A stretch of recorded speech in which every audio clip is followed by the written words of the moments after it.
ಏನಾಯ್ತು ನಿನಗೆ ಗೊತ್ತಿಲ್ವಾ? ಯಾಕೆ ನಿನ್ನ ಹೆಂಡತಿ ಹೇಳಲಿಲ್ವಾ? ನಿನ್ನ ಕಣ್ಮುಂದೆನೆ ತಾನೆ ನನ್ನ ಹೆಂಡತಿ ಸಂಗೀತಾನ ನಿನ್ನ ಹೆಂಡತಿ ರೂಮಿಂದ ಹೊರಗೆ ತಳ್ಳಿದ್ದು?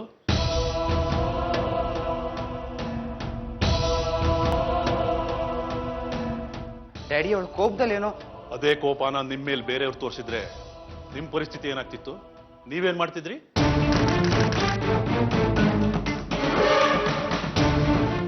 ಸಂಗೀತ ನನ್ನ ಹೆಂಡತಿ ಆಗೋದಕ್ಕೆ ಮುಂಚೆ ಯಾರು? ಇವಳಿಗೆ ಅಕ್ಕ ತಾನೆ. ಇವಳು ನನ್ನ ತಾಯಿ ಹಾಗೆ ಸಲಹೆ ಇದ್ದವಳು. ಕನಿಷ್ಠ ಆ ಕೃತಜ್ಞತೆಯು ಬೇಡ ಇವಳಿಗೆ? ನೋಡಿ, ನಿಮಗೆ ಯಾವುದೇ ಸೆಂಟಿಮೆಂಟ್ಸ್ ಇಲ್ಲದೆ ಇರ್ಬೋದು. ದಯವಿಟ್ಟು ನೀವು ಸಂಗೀತ ತಂಟೆಗೆ ಹೋಗ್ಬೇಡಿ. ಅವಳು ನನ್ನ ಹೆಂಡತಿ. ಅವಳಿಗೆ ಈ ಮನೆಯಲ್ಲಿ ಎಲ್ಲಾ ಗೌರವನೂ ಸಿಗಬೇಕು.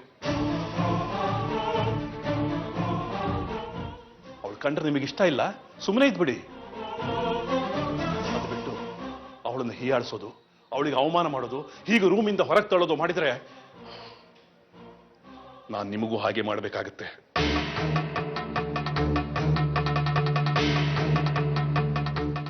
ಇದನ್ನು ಮತ್ತೆ ಮತ್ತೆ ನಾನು ನಿಮಗೆ ಹೇಳಬೇಕಾಗಿಲ್ಲ. ಇದನ್ನು ಅರ್ಥ ಮಾಡ್ಕೊಂಡ್ರೆ ನಿಮಗೆ ಒಳ್ಳೆಯದು.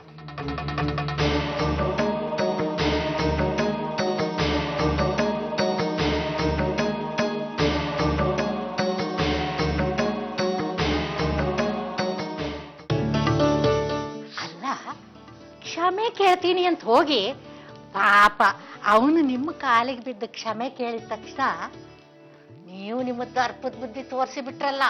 ಲೇ ಮಂಕು ಶಿಖಾಮಣಿ, ಅದನ್ನೇ ಕಣೆ ಬ್ಯಾಲೆನ್ಸ್ ಅಂತ ಅನ್ನೋದು.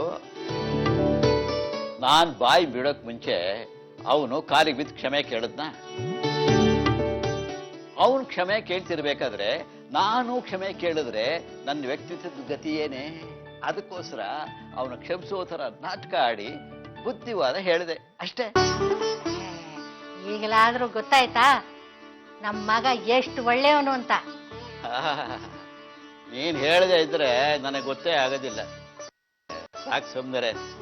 ಅವನು ನನಗೂ ಮಗನೇ. ರಂಗು, ನಮ್ಮ ಪಂಚಾಮೃತ ಜಯರಾಮನ ವಿಚಾರ ಪ್ರಸ್ತಾಪ ಮಾಡಿದಾಗನಿಂದ ಅವನ ವಿಚಾರನೇ ನನ್ನ ತಲೆಯಲ್ಲಿ ಕಾಡ್ತಾ ಇದೆ ಕಣೆ. ನೋಡು, ನೀನ್ ಹೇಳ್ದ ಹಾಗೆ ಅವರಾಗೇ ಕರೆದೆ ಮಧ್ಯ ನಾವು ಪ್ರವೇಶ ಮಾಡಿ ಸಮಸ್ಯೆ ಏನು ಅಂತ ಕೇಳೋ ಹಾಗಿಲ್ಲ. ಆಸ್ತಿ ಮಾಡ್ದ, ದುಡ್ಡು ಮಾಡ್ದ, ಸಮಾಜದಲ್ಲಿ ಒಳ್ಳೆ ಹೆಸರು ಸಂಪಾದಿಸ್ದ. ಆದರೂ ಯಾವುದೋ ಕೊರತೆ ಅವನ್ನ ಕಾಡ್ತಾ ಇದೆ ಅಂತ ನನ್ನ ಮನಸ್ಸು ಬಲವಾಗಿ ಹೇಳ್ತಾ ಇದೆ. ಅವನಷ್ಟೇ ಅಲ್ಲ, ಅವನ ಹೆಂಡತಿಗೂ ಅಷ್ಟೇ ನೋವಿದೆ.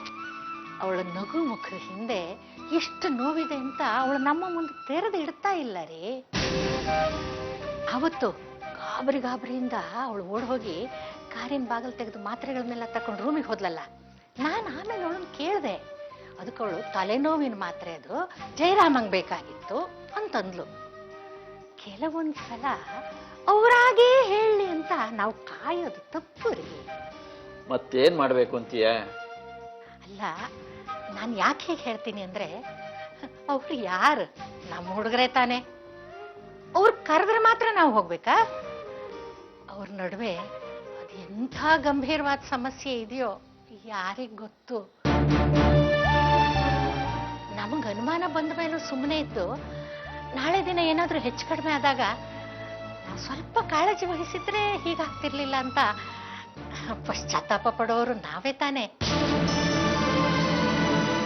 ಹಿರಿಯರಾಗಿ ನಾವಾಗಿಯೇ ಅವ್ರ ಸಮಸ್ಯೆಯನ್ನು ತಿಳ್ಕೊಂಡು ಅದನ್ನ ಪರಿಹಾರ ಮಾಡೋದು ನಮ್ಮ ಕರ್ತವ್ಯ ಅಲ್ವಾ? ನಿಜಾನೇ. ಆದ್ರೆ ನಾವು ನೇರವಾಗಿ ಹೋಗಿ ಅಲ್ಲಿ ಕೇಳಿದ್ರೆ ಇಲ್ಲಿ ಹೇಳಿದ ಹಾಗೆ ಅಲ್ಲಿನೂ ಸತ್ಯ ಹೇಳದೆ ನುಂಚ್ಕೊಂಡ್ರೆ ಆಗೇನ್ ಮಾಡ್ತೀಯ? ಅದಕ್ಕೆ ಮುಂಚೆ ಒಂದು ಫೋನ್ ಮಾಡೋಣ. ನೇರವಾಗಿ ಹೇಳಕ್ ಆಗದೆ ಇರೋದನ್ನ ಫೋನಲ್ಲಿ ಹೇಳಿದ್ರು ಹೇಳ್ಬೋದಲ್ವಾ? ನೀವು ಹೇಳೋದು ಸರಿ, ಹಾಗೆ ಮಾಡೋಣ.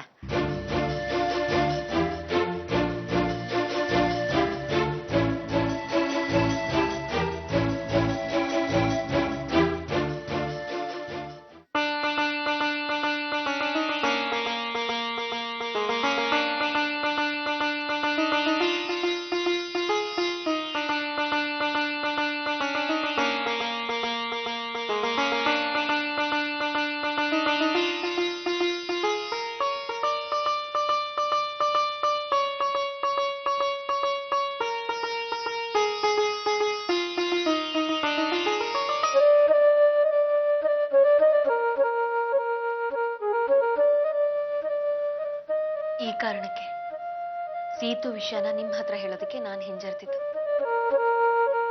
ನೀವು ಬಲವಂತ ಮಾಡಿ ನನ್ನ ಬಾಯಿ ಬಿಡಿಸಿದ್ರಿ. ಅಲ್ಲ, ಇಷ್ಟ ಹೊತ್ನಲ್ಲಿ ಅಲ್ಲಿ ಹೋಗಿ ಅವ್ರನ್ನ ಎಪ್ಸಿ ಎಚ್ಚರಿಕೆ ಕೊಡೋಂತ ಅವಶ್ಯಕತೆ ಇತ್ತ?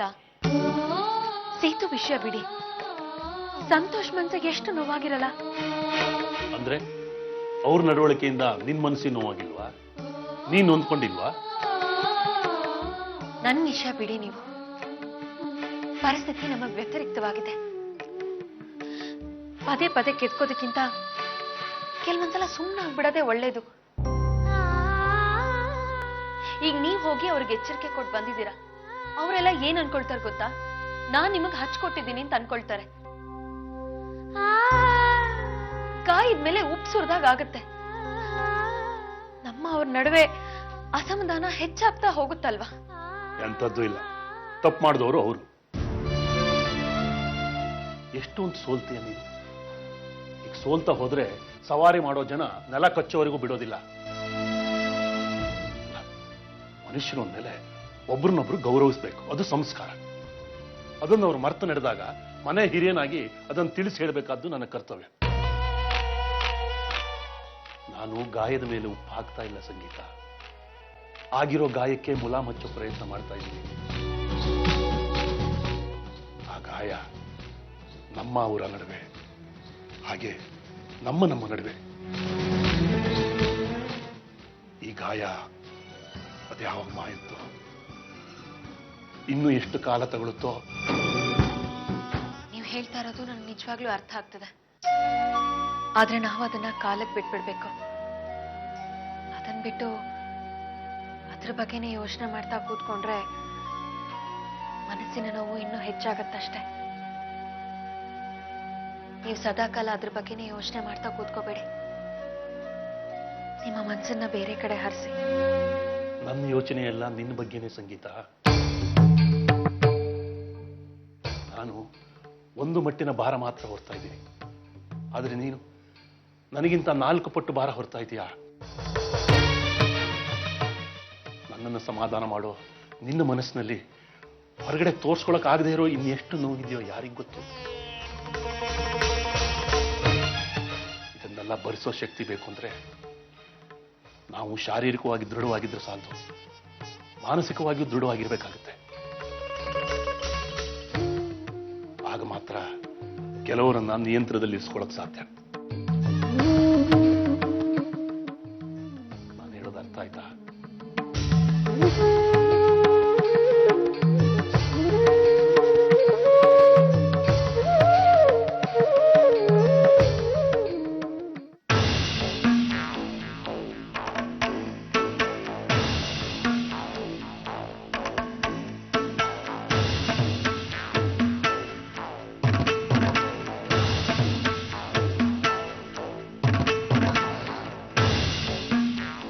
ಅಂತಿದ್ದನ್ನೆಲ್ಲ ಅನ್ನಿಸ್ಕೊಂಡು ಯಾಕೆ ಹೀಗೆ ಮಂಗ್ ಪಡ್ತಾರ ಕೂತಿದ್ದೀರಾ? ಮತ್ತೆ ಇನ್ನೇನ್ ಮಾಡು ಅಂತೀಯ? ನಿಮ್ ತಂದೆ ಬಾಯಿಗೆ ಬಂದ ಹಾಗೆ ಬೈದು ಮುಖದ ಉಪ್ಪಿನಕಾಯಿ ಹಾಕಿದ್ದಾರೆ. ನಿಮ್ಗೇನು ಅನ್ನಿಸ್ತಾ ಇಲ್ವಾ? ನನಗಂತೂ ರಕ್ತ ಕುದೀತಾ ಇದೆ. ಅವ್ರು ಕೊಟ್ಟ ಎಚ್ಚರಿಕೆ ಮಾತೇನು? ನನ್ನ ಹೆಂಡತಿಗೆ ಸಲಾಮ್ ಹೊಡ್ಕೊಂಡು ಬಿದ್ದೀರಿ, ಇಲ್ಲ ಅಂದ್ರೆ ನೀವು ಅವಳ ರೂಮಿಂದ ಹೊರಗೆ ಹಾಕ್ದಾಗೆ ನಾನ್ ನಿಮ್ಮನ್ನ ಮನೆಯಿಂದನೇ ಹೊರಗೆ ಹಾಕ್ತೀನಿ ಅಂತ ತಾನೆ? ಸೀತು, ಸುಮ್ನೆ ನೀನೇ ಏನೇನೋ ಕಲ್ಪನೆ ಮಾಡ್ಕೊಂಡು ಮಾತಾಡಬೇಡ. ಡ್ಯಾಡಿ ಹೇಳಿದ್ರ ಅರ್ಥ ಅದಲ್ಲ. ಮತ್ತಿನ್ನೇನು ಹೇಳಿ? ಅವ್ರ ಮಾತಲ್ಲಿ ನಿಮ್ಮ ಕಂಡು ಬೇರೆ ಅರ್ಥ ಏನು? ಸೀತು, ನೀನೇ ಕೂತ್ಕೊಂಡು ಕಾಮಾಗಿ ಯೋಚನೆ ಮಾಡಿದ್ರೆ ನಿನ್ಗೆ ಅನ್ಸುತ್ತೆ ನಮ್ ತಪ್ಪು ಏನು ಅಂತ. ಏನ್ರಿ ಹೀಗ್ ಮಾತಾಡ್ತಾ ಇದ್ದೀರಾ? ಈಗ ನಿನ್ಗೆ ಯಾರಾದ್ರೂ ಬೈದ್ರೆ ನಾವು ಸುಮ್ಮನೆ ಇರ್ತೀವಿ. ನಾನು ಹೋಗಿ ಅವ್ರ ಹತ್ರ ಜಗಳ ಆಡಲ್ವಾ? ಓ, ಅವ್ರ ಹೆಂಡತಿಗೆ ನಾವು ಅವಮಾನ ಮಾಡಿದ್ದಕ್ಕೆ ನಿಮ್ಮ ಅಪ್ಪ ನನಗೆ ಅವಮಾನ ಮಾಡಿದ್ರು ಅಂತ ಹೇಳ್ತಾ ಇದ್ದೀರಾ? ಹೌದು, ಇದು ಹಾಗೇನೆ. ಹೆಂಡತಿಗೆ ಅವಮಾನ ಮಾಡಿದ್ರೆ ಯಾವುದೇ ಗಂಡ ಸುಮ್ಮನೆ ಇರಲ್ಲ. ಹೌದು ತಾನೆ? ಇದೇ ನ್ಯಾಯ ಎಲ್ಲರಿಗೂ ಅನ್ವಯಿಸುತ್ತೆ ತಾನೆ? ಹಾಗಿದ್ರೆ ನಿಮ್ಮಪ್ಪ ನನಗೆ ಅವಮಾನ ಮಾಡುವಾಗ ಕಣ್ ಬಿಟ್ಕೊಂಡು ಬೆಪ್ಪಂತರ ಯಾಕ್ರಿ ನಿಂತಿದ್ರಿ?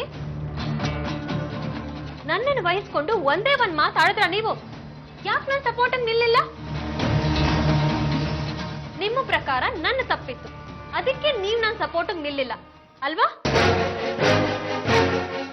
ನಾನ್ ಏನೇನೋ ಕಲ್ಪಿಸ್ಕೊಂಡು ಮಾತಾಡ್ತಾ ಇದೀನಿ ಅಂತ ಹೇಳಿದ್ರಲ್ಲ, ಹಾಗಿದ್ರೆ ನಿಮ್ಮಪ್ಪ ಯಾರನ್ನ ಮನ್ಸಲ್ಲಿ ಇಟ್ಕೊಂಡು ಮನೆಯಿಂದ ಹೊರಗಡೆ ಹಾಕ್ಬೇಕಾಗತ್ತೆ ಅಂತ ಹೇಳಿದ್ರು? ನನ್ನನ್ನೇ ತಾನೇ. ಹೌದು, ಡ್ಯಾಡಿ ಆ ತರ ಮಾತಾಡೋದಕ್ಕೆ ಕಾರಣ ನೀನೇ. ಅವರು ಎದೆಯಲ್ಲಿ ವಿಷಯ ಇಟ್ಕೊಂಡು ಆ ತರ ಮಾತಾಡಿಲ್ಲ, ನೀನೇ ಅವ್ರನ್ನ ಕೇಳಿಸಿದ್ಯಾ, ಅದಕ್ಕೆ ಡ್ಯಾಡಿ ಆ ತರ ಮಾತಾಡಿದ್ದಾರೆ. ಏನೇ ಆಗಿತ್ತು ಇದು, ನೀನ್ ಸಂಗೀತನ ಅಷ್ಟು ಒರ್ಟಾಗಿ ರೂಮಿಂದ ಹೊರಗೆ ತರಬಾರ್ದಾಗಿತ್ತು.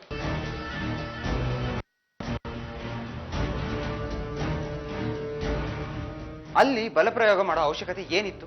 ಬಾಯಿ ಮಾತಲ್ಲೇ ಹೊರಗಡೆ ಹೋಗು ಅಂತ ಹೇಳ್ಬೋದಾಗಿತ್ತಲ್ಲ. ಎಲ್ಲದಕ್ಕಿಂತ ಹೆಚ್ಚಾಗಿ ನನ್ನ ಹೆಸರನ್ನ ಉಪಯೋಗಿಸಿ ಸಂಗೀತನ ಹತ್ರ ಅಸಹ್ಯವಾಗಿ ಮಾತಾಡ್ಬಿಟ್ಟೆ. ಬಹುಶಃ ಆ ಮಾತುಗಳನ್ನ ಅವಳು ಡ್ಯಾಡಿ ಹತ್ರ ಹೇಳಿಲ್ಲ ಅಂತ ಕಾಣುತ್ತೆ. ಒಂದ್ ವೇಳೆ ಹೇಳಿದ್ರೆ ಡ್ಯಾಡಿ ಇನ್ನೂ ಎಷ್ಟು ಕೋಪ ಮಾಡ್ಕೋತಿದ್ರು ಏನೋ. ರಕ್ತ ಸಂಬಂಧ ಎಲ್ಲಿ ಹೋಗುತ್ತೆ? ತಂದೆನ ಮಗ ಬಿಟ್ಕೊಡ್ತಾನ? ಎಷ್ಟೇ ಆದ್ರೂ ನಾನೇ ತಾನೇ ಹೊರಗೆ ನೋಡು. ನಿಮ್ ತಂದೆ ನನಗೆ ಎಷ್ಟೇ ಅವಮಾನ ಮಾಡಿದ್ರು ಅದು ನಿಮ್ಗೆ ತಪ್ಪಾಗಿ ಕಾಣಿಸಲ್ಲ. ನಾನು ಎಷ್ಟೇ ಬೇಜಾರ್ ಮಾಡ್ಕೊಂಡ್ರು ನಿಮಗ್ ನೋವಾಗಲ್ಲ. ಎಲ್ಲರನ್ನು ಬಿಟ್ಟು ನಿಮ್ಮನ್ನೇ ನಂಬ್ಕೊಂಡ್ ಬಂದಿದ್ದಕ್ಕೆ ನನಗೆ ಚೆನ್ನಾಗಿ ಶಾಸ್ತಿ ಮಾಡಿದ್ರಿ. ಅಯ್ಯೋ, ಯಾಕೆ ಸೀತು ನೀನ್ ದಿನದಿಂದ ದಿನಕ್ಕೆ ಈ ತರ ಆಗ್ತಾ ಇದೆಯಾ? ಆ ಸಂಗೀತನ ದ್ವೇಷ ಮಾಡ್ತಾ ನೀನ್ ಎಲ್ರನ್ನೂ ನಿಷ್ಠೂರ ಮಾಡ್ಕೋತಾ ಇದೀಯ, ಎಲ್ರನ್ನೂ ದೂರ ಮಾಡ್ಕೋತಾ ಇದೀಯ. ಡ್ಯಾಡಿ ನಿನ್ನ ಉದ್ದೇಶಪೂರ್ವಕವಾಗಿ ಬೈದಿಲ್ಲ. ಆಯ್ತು ಬಿಡಿ, ನನ್ ಸತ್ತ ನಿಮ್ಗೆ ಹೇಗೆ ಅರ್ಥ ಆಗ್ಬೇಕು? ಮಾವನವರು ಸಂಗೀತನ ಮದುವೆ ಆಗೋದಕ್ಕೆ ಏನೋ ರಹಸ್ಯವಾದ ಕಾರಣ ಇದೆ, ಅದನ್ನ ಕೇಳಿದ್ದಕ್ಕೆ ಅವ್ರ ಆತ್ಮಹತ್ಯೆ ಪ್ರಯತ್ನ ಪಟ್ರು ಅಂತ ನೀವೇ ತಾನೇ ಹೇಳಿದ್ದು. ನನಗ್ ತುಂಬಾ ಕೋಪ ಬಂದಿತ್ತು. ಅದೇ ಸಮಯಕ್ಕೆ ಆ ಹಾಳಾದವಳು ಬಂದ್ಲು, ಅದಕ್ಕೆ ಅವಳನ್ನ ರೂಮಿಂದ ಆಚೆ ತಳ್ಬಿಟ್ಟೆ. ನಮ್ ಮಾವನವ್ರ ಜೀವಕ್ಕೆ ಕಂಟಕ ಆದ್ಲು ಅಂತ ನಾನ್ ಅವಳ ಮೇಲೆ ಕೋಪ ಮಾಡ್ಕೊಂಡ್ರೆ ನಿಮ್ಮ ದೃಷ್ಟಿಲಿ, ನಿಮ್ ತಂದೆ ದೃಷ್ಟಿಲಿ ನಾನೇ ಕೆಟ್ಟವಳಾಗ್ಬಿಟ್ಟೆ. ಇದು ನನ್ನ ಮನೆ, ನನ್ನವರು ಅಂತ ಕಾಳಜಿ ತೋರ್ಸೋದ್ ಕೂಡ ದೊಡ್ಡ ತಪ್ಪಾಯ್ತು ಅಲ್ವಾ? ನನಗಾಗ್ಬೇಕಾಗಿದ್ದೆ. ಅಪ್ಪ ಹೀಗ್ ಮಾಡಿದ್ರು ಹಾಗ್ ಮಾಡಿದ್ರು ಅಂತ ಮನಸ್ ಕೆಡಿಸ್ತವ್ರು ನೀವೇ, ಈಗ ಒಳ್ಳೆಯವರಾದರೂ ನೀವೇ. ತಪ್ಪಗ್ ಮಾತ್ರ ನಾನ್ ಸಿಕ್ಕಾಕೊಂಡೆ. ನಿನಗ್ ಕೋಪ ಬಂತು ಅಂತ ಸಂಗೀತನ ಹೊರಗಾಕು ಅಂತ ನಾನ್ ನಿಂಗೆ ಹೇಳದ್ನಾ? ಅಲ್ಲ, ನಾನೇನೋ ಹೇಳಿದ್ರೆ ನೀನ್ ಅದನ್ನ ಏನೋ ಅರ್ಥ ಮಾಡ್ಕೊಂಡ್ರೆ ನಮ್ಮಿಬ್ರ ನಡುವೆ ಒಡಕು ಮೂಡುತ್ತೆ. ಅದರಿಂದ ಸಂಗೀತನ್ಗೆ ಲಾಭ, ಅದರೊಳಗೊಂದು ವರ ಕೊಟ್ಟ ಹಾಗೆ. ನೋಡು, ನಿನ್ ಟಾರ್ಗೆಟ್ ಏನೇ ಇದ್ರು ಆ ಸಂಗೀತ, ಅದ್ರೊಳಗೆ ಡ್ಯಾಡಿನ ಎಳೆಯೋ ಪ್ರಯತ್ನ ಪಟ್ರೆ ಅದರಿಂದ ನಮಗೆ ತೊಂದರೆ ತಪ್ಪಿದ್ದಲ್ಲ, ನೆನ್ಪಿಟ್ಕೊ. ಸರಿ, ನೀನೀಗ ತುಂಬಾ ಡಿಸ್ಟರ್ಬ್ ಆಗಿದ್ಯಾ, ಬಂದ್ ಮಲ್ಕೊ. ಏನೇ ವಿಷಯ ಇದ್ರೂ ಬೆಳಗ್ಗೆ ಮಾತಾಡೋಣ, ಓಕೆ?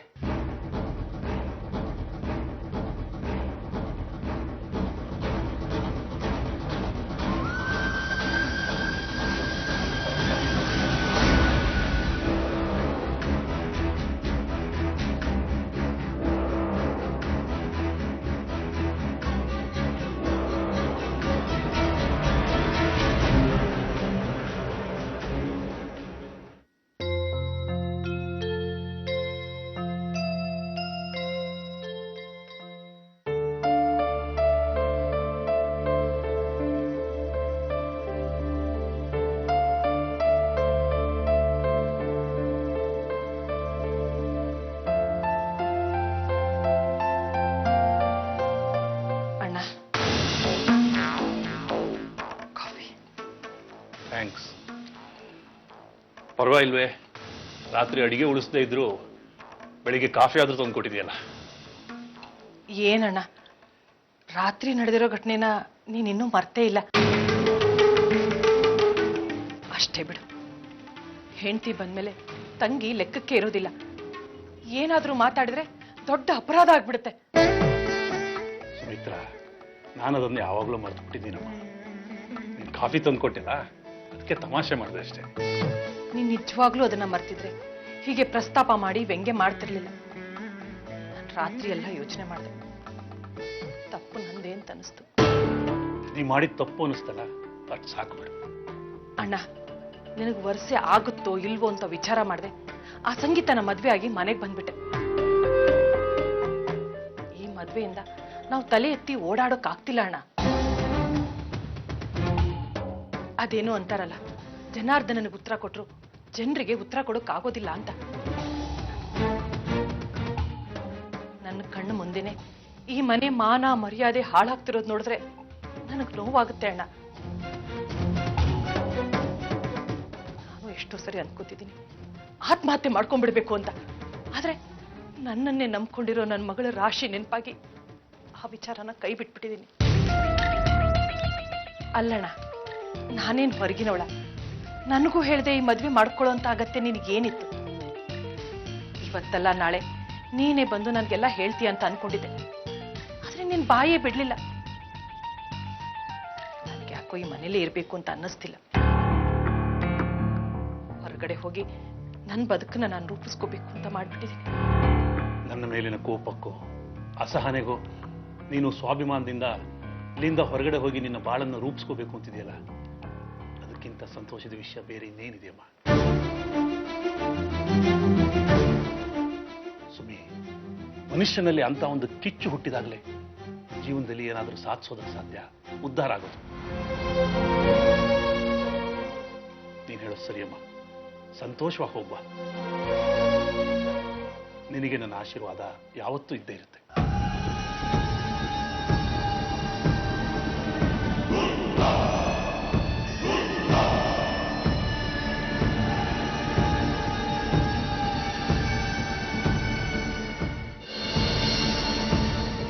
ಏನು ನೀನು ಹೇಳ್ತಾ ಇರೋದು?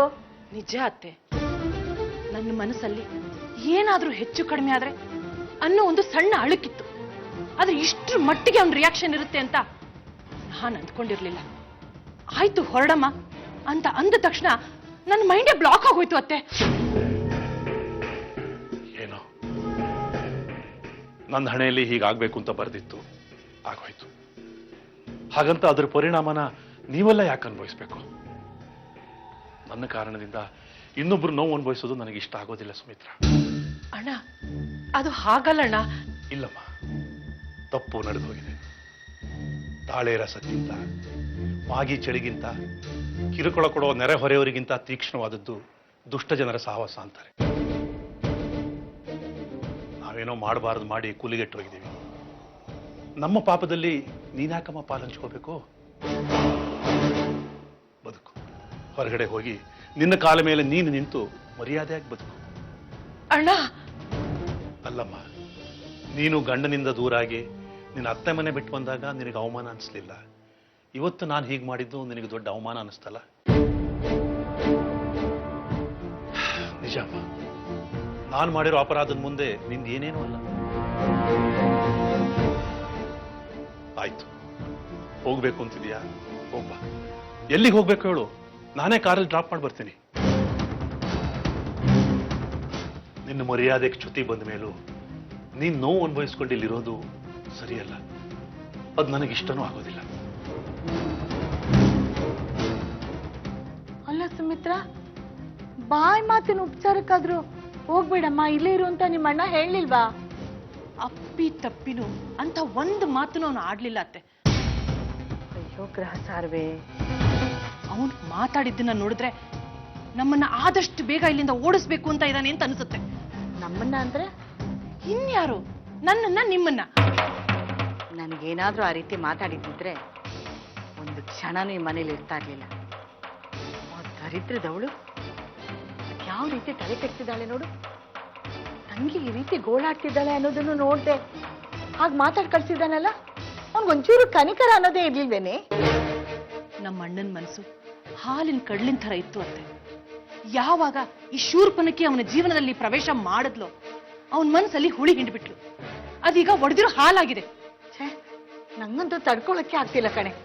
ಇದನ್ನೆಲ್ಲ ನೋಡ್ತಾ ಇದ್ರೆ ಇವ್ ನಮ್ ಜಯರಾಮೇನ ಅನ್ಸುತ್ತೆ. ನನಗೂ ಹಾಗೆ ಅನುಮಾನ ಆಗ್ತಿದೆ ಅತ್ತೆ. ಇಲ್ಲ, ಇದನ್ನ ಹೀಗೆ ಬಿಡಬಾರ್ದು. ನಾನೇ ಹೋಗಿ ಅವನ್ನ ದಬಾಯಿಸಿ ಕೇಳ್ತೀನಿ. ಬೇಡತ್ತೆ, ನೀವಲ್ಲಿ ಹೋಗ್ಬೇಡಿ. ಸುಮಿತ್ರಾ, ಎಲ್ಲದಕ್ಕೊಂದು ಮಿತಿ ಅಂತ ಇರುತ್ತೆ. ಮಿತಿ ಮೀರ್ತಾ ಇದ್ರೆ ನೋಡ್ಕೊಂಡು ಸುಮ್ಮನೆ ಇರಕ್ಕಾಗಲ್ಲ. ಸುಮ್ಮನೆ ಇರೋ. ಅತ್ತೆ, ಬೇಡ ಬೇಡ ಅತ್ತೆ.